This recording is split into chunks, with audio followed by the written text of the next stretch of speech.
Hello दोस्तों, मेरा नाम अनाया है। मैंने अपनी ग्रेजुएशन कंप्लीट की है। मैं रंग रूप से बहुत सुंदर हूँ।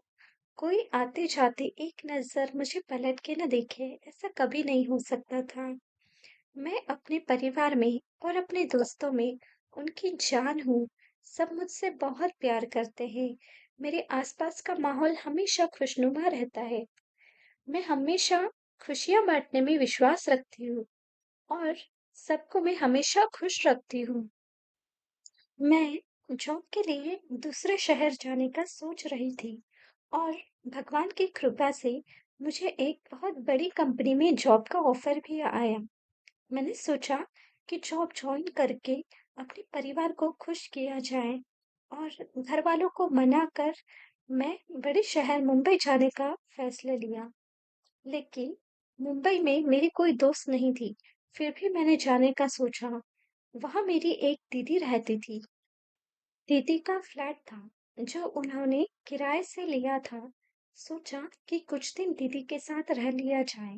जब मुंबई के लिए निकलने वाली थी, तो मेरी माँ ने दीदी से फोन पर बात करते हुए पूछा कि अनाया को भेजूं क्या आपके पास जॉब के लिए। दीदी मेरा नेचर जानती थी, तो दीदी ने तुरंत ही हाँ में जवाब दिया। यहाँ मैं भी मुंबई जाने को तैयार थी।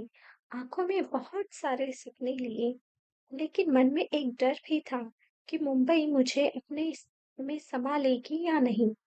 फिर मैंने सोचा कि देखा जाए क्या होता है आगे। मेरी जॉइनिंग 5 दिन बाद की थी। मैं मुंबई जल्दी जाना चाहती थी ताकि रास्ते, घर, लाइफस्टाइल देख सकूं। सोचा दूसरे दिन की मेरी ट्रेन थी। अब मैं ट्रेन से जाना था तो टिकट भी मिलना मुश्किल हो रहा था। तो पापा ने उनके दोस्त से कहा कि अनाया के टिकट निकाल दो जो रेलवे में थे।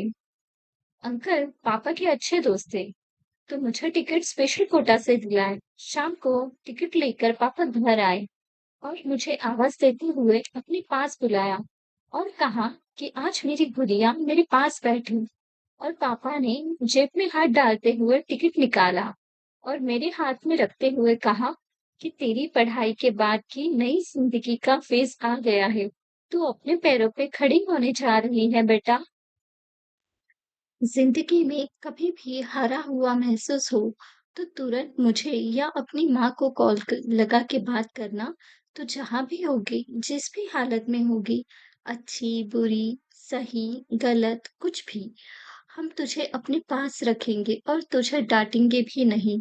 हमें अच्छे से पता है कि तू कोई गलत काम नहीं करेगी। हम आज के जमाने के लड़के लड़कियों को देखते हैं। हम ये नहीं कहते कि वो गलत हैं, वो भी कहीं न कहीं सही होंगे जो उनकी खुशी के लिए है। आगे पापा ने आंखों में आंसू छुपाते हुए कहा कि बेटा, कभी भी अपनी या किसी और की जान मुसीबत में मत डालना और नहीं लेना। किसी को धोखा मत देना। तुम भले ही धोखा खाना, पर किसी को दुखी मत करना।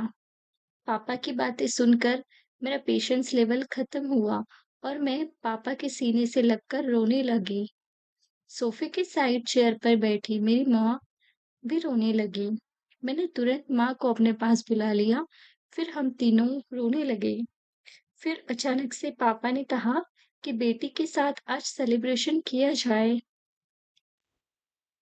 और कहा कि जल्दी से रेडी हो जाओ, हम बाहर खाना खाने और एंजॉय करने जाएंगे।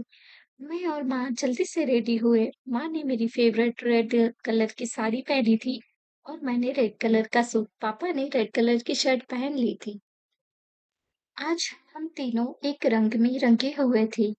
तीनों के एहसास, तीनों के इमोशंस, तीनों की ख्वाहिशें, तीनों के इरादे सब आज एक दूसरे में घुल गए थे। आज हम एक दूसरे को बड़े ही प्यार से देख रहे थे। कार से हम तीनों जल्दी ही एक फेमस रेस्टोरेंट में पहुंच गए। वहां पर खाना खा के जब हम जाने लगे, तो मेरी माँ ने कहा कि डिनर का एंड आइसक्रीम से होगा। फिर हम सब आइसक्रीम की शॉप में गए। वहां से पापा ने मेरी favourite gulab jamun ice cream order की। हमने बहुत फोटो निकाले। मैंने कुछ पापा, माँ के साथ अलग-अलग पोज में लिए। घर आके हम सब बहुत खुश थे। मेरी फैमिली के साथ ये मेरी रात हमेशा याद रहेगी। दूसरे दिन मेरी शाम को ट्रेन थी, तो पूरा दिन घर में दौड़-भाग चल रही थी। मेरा सामान के साथ खाने-पीने का सामान भी माँ ने बहुत सारा दे दिया था। पापा ने मुझे पैसे दिए और उनका एक्स्ट्रा का एटीएम कार्ड भी दिया, जिसमें कुछ पैसे थे। सब सामान लेके हम निकले स्टेशन की तरफ। स्टेशन पर ट्रेन रुकी हुई थी।